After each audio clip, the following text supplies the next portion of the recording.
दोस्तों, अगर आप एक सीएमए स्टूडेंट होकर सीए फर्म में काम करने जा रहे हो तो ये वीडियो आप जरूर देख लेना, क्योंकि हम सीएमए स्टूडेंट कुछ ऐसी मिस्टेक कर देते हैं जिसको हाईलाइट करने के लिए हमें बहुत ही कम ट्यूटोरियल यूट्यूब पे मिलने वाला है।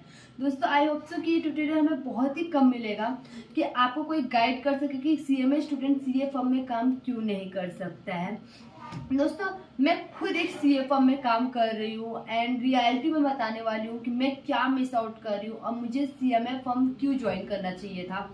तो मेरी मिस्टेक है एंड सीरियसली बता रही हूँ। मैं बहुत लोगों से बात कर चुकी इस रिगार्डिंग। कुछ पास आउट हो चुके हैं जो सीए फर्म में काम करके पास आउट हुए, कुछ इंडस्ट्रीज में हो चुके हैं एंड कुछ लोग सीएमए फर्म में भी काम करके पास आउट हुए हैं। तो आज मैं आपको बताने वाली हूँ कि सीए फर्म में क्या काम होता है, सीएमए फर्म में क्या काम होता है। हमें सीए फर्म ज्वाइन करना चाहिए, सीएमए फर्म अकॉर्डिंग टू एक सीएमए स्टूडेंट होके तो हम क्या मिस्टेक करते हैं। तो हम लोग लेट्स स्टार्ट करते हैं। पहले हम जानते हैं कि सीए स्टूडेंट क्या काम करते हैं एंड हम सीए फर्म में जाते हैं तो हम क्या काम करते हैं। एक्चुअली अगर हम सीए फर्म में जाते हैं ना तो हमारा सबसे ज़्यादा काम क्या रहता है, हम टैली करते हैं, टैली ERP9 टैक्सेशन का काम करते हैं, जीएसटी भी कर लेते हैं। टैक्सेशन में भी क्या काम करते हैं, ITR करते हैं, टैक्स ऑडिट करते हैं, स्टेटरी ऑडिट करते हैं। एज इट अब हमारा काम क्या हो जाता है पता है, वहाँ पे हम जाने के बाद हम वो काम सीखते हैं जो एक चार्टर्ड अकाउंटेंट करता है। अब आप ही एक बात बताओ, अगर आप किसी MNC कंपनी में जा रहे हो जॉब अप्लाई करने के लिए तो वहाँ पे क्या वो चार्टर्ड अकाउंटेंट को नहीं रख रहे होंगे, वो लोग चार्टर्ड अकाउंटेंट को भी रख रहे होंगे, वो लोग कॉस्ट अकाउंटेंट को भी रख रहे होंगे। तो लोग आपको क्यों सेलेक्ट करेंगे कि आपको ITR आ रहा है, आपको टैक्सेशन आ रहा है, आपको टैक्स ऑडिट आ रहा है, आपको टैली ERP9 आ रहा है। अरे लेकिन उसके लिए तो उन्होंने सीए को ऑलरेडी सेलेक्ट करके रखा है ना, तो आपको क्यों सेलेक्ट करेंगे। अब आप ही बताइए, हमारा काम है कि हम कंपनी को बताएगा आपको अपना कॉस्ट कैसे रिड्यूस करना है और हम कंपनी को बता रहे हैं आपको टैक्स कैसे भरना है, तो कैसे चलने वाला यार। तो अब आप जान लीजिए कि सीएमए फर्म में क्या क्या काम होता है। तो सीएमए फर्म में जो काम होते हैं वो होते हैं कॉस्ट ऑडिट होता है, कॉस्ट रिडक्शन होता है, कॉस्ट बजटिंग होता है एंड उसके साथ साथ आपको जीएसटी का भी काम मिल जाता है इसमें। उसके बाद आपको और डायरेक्ट एंड इनडायरेक्ट टैक्सेशन में आपको टैक्स का काम तो नहीं रहता है, सिर्फ जीएसटी का काम रहता है और अदर रिकॉर्ड्स को आपको सिंप्लीफाई करके देना रहता है, उनको कंपनी एक्ट के हिसाब से स्पेसिफाइड करना रहता है और कैसे आपको कॉस्ट रिड्यूस कर सकते हैं उसके बारे में आपको बताया जाता है। उसके साथ आप उनको कंसल्टिंग दे सकते हैं। अब आप अगर किसी ऑडिट सीए फर्म में काम कर रहे हैं as a cost accountant article, तो आप वहाँ पे क्या सीखते हैं, हाँ आप सीखते हैं, ऐसा नहीं कि आप कहीं पे कुछ सीखते नहीं, आपका टाइम वेस्ट नहीं हो रहा है। बट अगर आप सीए फर्म में काम कर रहे हैं ना यार, तो कुछ चीज़ें तो आपकी मिस आउट हो रही होगी। अच्छा मान लेते हैं किसी किसी सीए फर्म में ना कॉस्ट ऑडिट होता है, बट किसी किसी सीए फर्म में ना कॉस्ट ऑडिट भी नहीं होता है। एंड सीरियसली मैं जहाँ काम कर रही हूँ वहाँ पे कॉस्ट ऑडिट भी नहीं है एंड दैट्स सिंपल कि वहाँ पे कॉस्ट ऑडिट नहीं है। सीएमए इंस्टीट्यूट से रजिस्टर्ड है इसलिए क्योंकि वो उनका LLP है। LLP में एक पार्टनर भी सीएमए का हो जाता है तो वो रजिस्टर्ड हो जाता है, तो उनका LLP इसकी वजह से हो गया। बट उनका जो पार्टनर है और जो कॉस्ट का काम रहता है वो यहाँ पे नहीं रहता, मुंबई का नहीं है, वो हैदराबाद या कहीं समथिंग का है।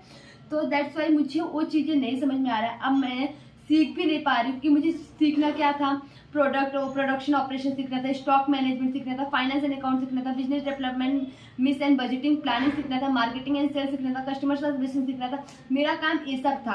अब मैं सीख क्या रही हूँ पता है आपको, ITR सीख रही हूँ, इनकम टैक्स ऑडिट सीख रही हूँ और उसके बाद जीएसटी तो सीख रही हूँ। जीएसटी उस ओके, जीएसटी दोनों जगह काम आती है।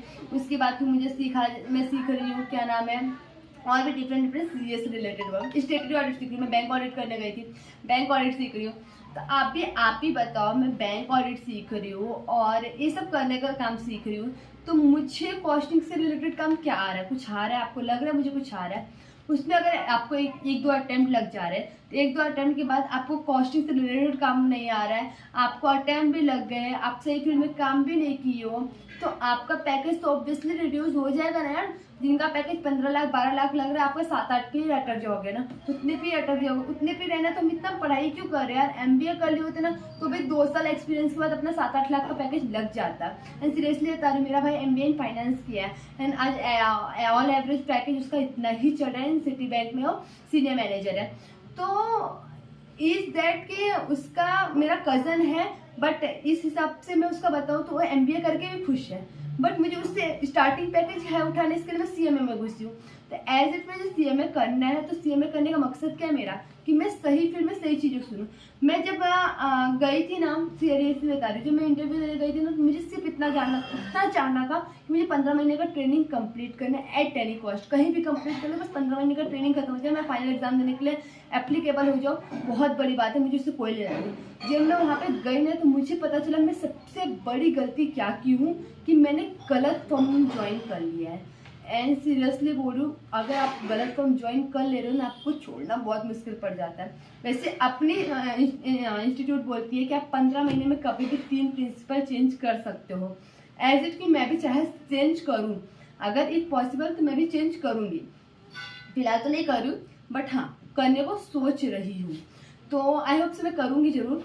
बट अगर मुझे कॉस्टिंग से रिलेटेड कोई सीएमए फॉर्म मिल गया, तो मैं ऑब्वियसली चेंज कर दूँगी, क्योंकि मुझे वहाँ पे सीए से रिलेटेड काम सिखाया जा रहा है, और सीए से रिलेटेड काम सीख के मुझे कोई भी बेनिफिट नहीं होने वाला इन फ्यूचर, तो मैं प्रिंसिपल चेंज करूँगी। तो मेरा सलाह हम शुरू से अभी तक यही रहेगा कि आप अगर जा रहे हो तो आप इंडस्ट्री ले लो, एक बार चलेगा, बट फर्म में अगर काम करने जा रहे हो तो सीएमए फर्म पकड़ो, ना कि सीए फर्म पकड़ो, कि सबसे बड़ी आपकी मिस्टेक होगी आप सीए फर्म में अगर आप काम करोगे तो गाइस, अगर आप सीएमए फर्म में काम कर रहे हो तो आप सीखोगे क्या क्या, मैंने बताया ना, cost audit, cost budgeting, cost, ये सब सीखोगे। और सीए फर्म में सीख के आप क्या करोगे, टैक्स, ये सब सीखोगे। मैंने स्टार्टिंग में एक डायलॉग बोली थी, आपको बताना है कि आपको कॉस्ट रिड्यूस कैसे करना है, आप कंपनी को बता रहे हो टैक्स कैसे भरना है, तो कंपनी आपको उसके लिए पैसे क्यों देगी। ऑब्वियसली उस चीज़ के लिए उसने सीए को हायर किया है कि टैक्स कैसे भरना है, बताया भाई मुझे, तो सीए उसको बताएगा कि टैक्स कैसे भरना है। आपको जिस लिए हायर कर रहा है वही काम बताएंगे तो उसको ज़्यादा जाए, तो आपके प्रोफाइल में जो चीज़ आने वाला है ना, ये चीज़ आने वाला है। तो आपको इसके लिए प्रिपेयर होना है, ना कि टैक्स ऑडिट ये सब, क्योंकि ये सब आपको इन फ्यूचर कभी यूज़ भी नहीं आने वाला है। अगर आप सीए फर्म में काम कर रहे हैं तो आपको एक चीज़ यूज़ आने वाला है, जीएसटी यूज़ होगा। उसके बाद बहुत ज़्यादा यूज़ हो गया तो कंसल्टिंग, क्योंकि बात करने का जो रहता है वो यूज़ हो जाता है, बाकी आपका कुछ यूज़ नहीं होने वाला। तो एक्जैक्टली मैं यही चीज़ बताना चाहती हूँ आपको कि प्लीज़ अगर आप काम कर भी रहे हो तो लीव मत, अगर लीव कर रहे हो तो कर सकते हो, अगर आपको मिल रही है 15 महीने में आप 3 प्रिंसिपल चेंज कर सकते हो, प्लीज़ करो चेंज। ऑब्वियसली आप सही फील्ड में काम करो, गलत, क्योंकि आप गलत फील्ड का नॉलेज लेके भी ना इन फ्यूचर सक्सेस नहीं होने वाला है। तो आप सही फील्ड का नॉलेज लेके सही फील्ड में सक्सेस पाओ। आई होप सो आपको ये वीडियो पसंद आएगा। वीडियो पसंद आए प्लीज़ लाइक से सब्सक्राइब जरूर करना। Thank you so much.